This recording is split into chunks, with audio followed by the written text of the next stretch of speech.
Assalamualaikum warahmatullahi wabarakatuh.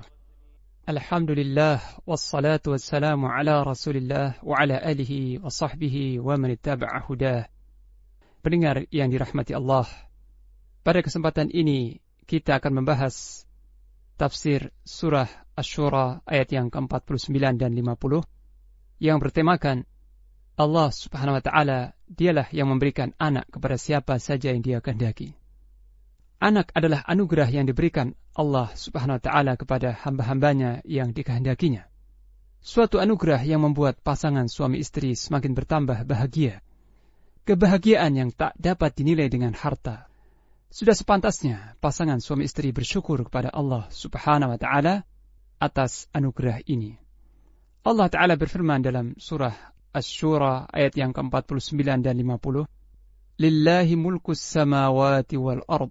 يخلق ما يشاء يهب لمن يشاء إناثا ويهب لمن يشاء الذكور أو يزوجهم ذكرانا وإناثا ويجعل من يشاء أقيما إنه عليم قدير. Kepunyaan Allah lah kerajaan langit dan bumi. Dia menciptakan apa yang dia kehendaki.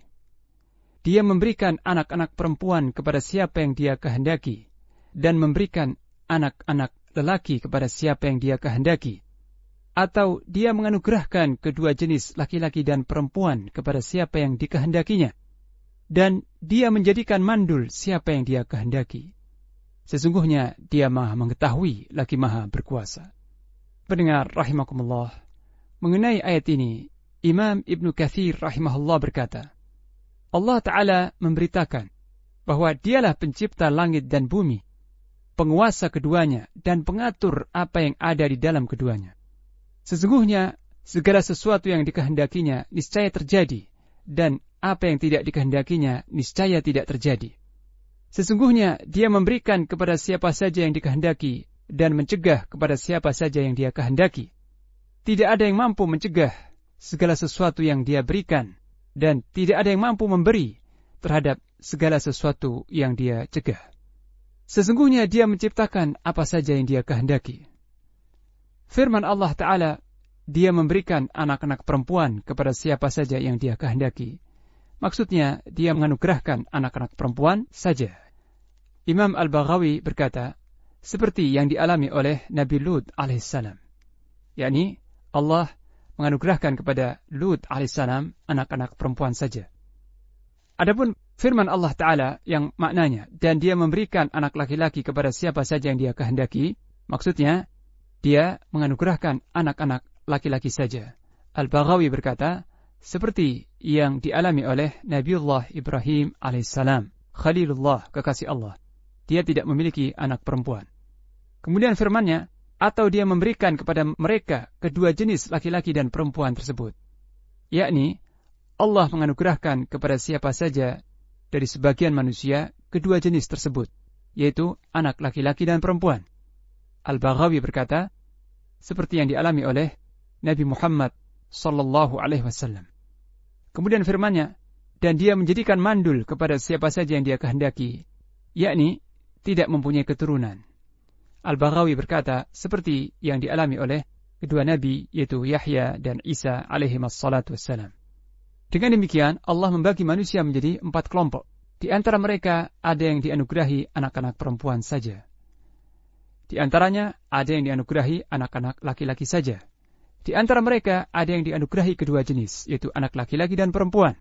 Dan di antara mereka, ada yang ditakdirkan Allah mandul, yakni tidak mempunyai keturunan.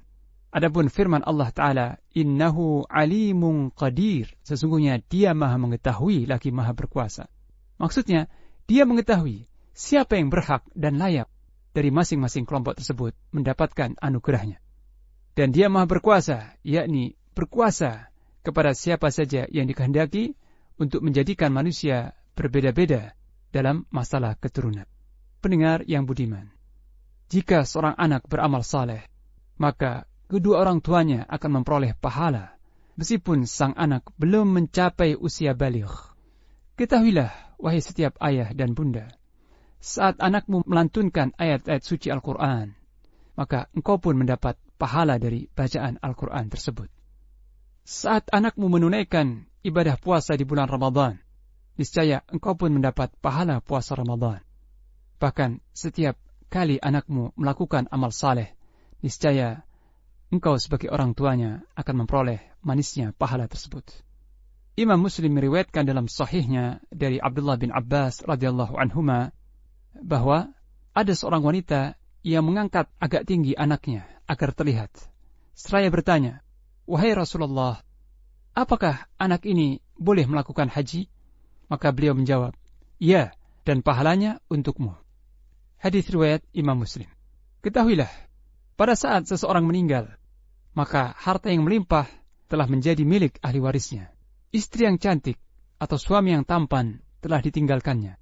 Jabatan yang tinggi telah ditinggalkan.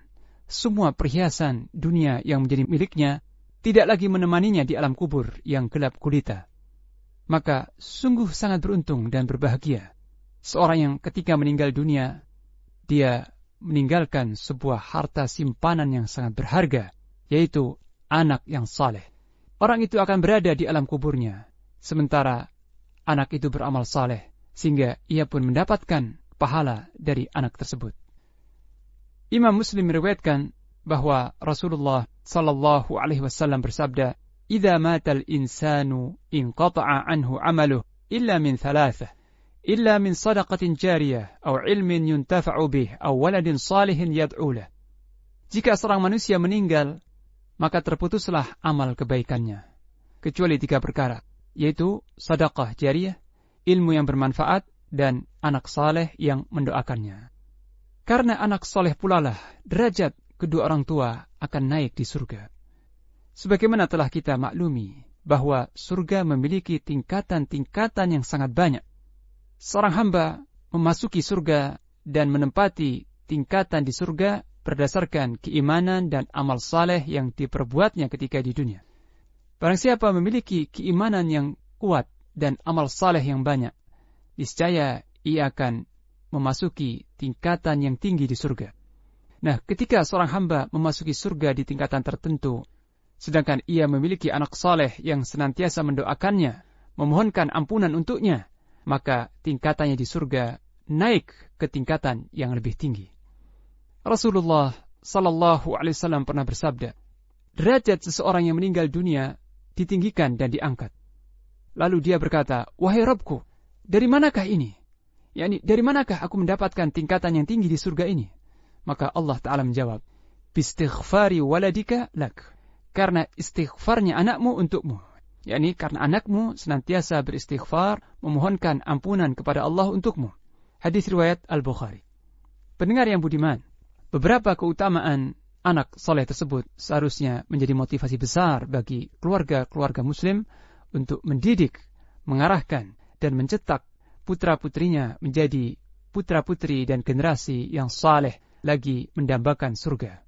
Namun, yang amat disayangkan adalah tidak sedikit para orang tua di zaman ini sangat menginginkan anaknya sukses hanya pada kehidupan dunia semata. Mereka lupa atau kurang perhatian untuk mengarahkan anak-anaknya agar termasuk orang-orang yang sukses di akhirat pula. Semoga Allah Subhanahu wa taala memperbaiki dan menuntun kita kepada hidayahnya. Wassallallahu ala nabiyyina Muhammad wa ala alihi wa sahbihi wa baraka wa sallam. Subhanakallahumma wa bihamdik asyhadu an la ilaha illa anta astaghfiruka wa atubu ilaik. Wassalamu alaikum warahmatullahi wabarakatuh.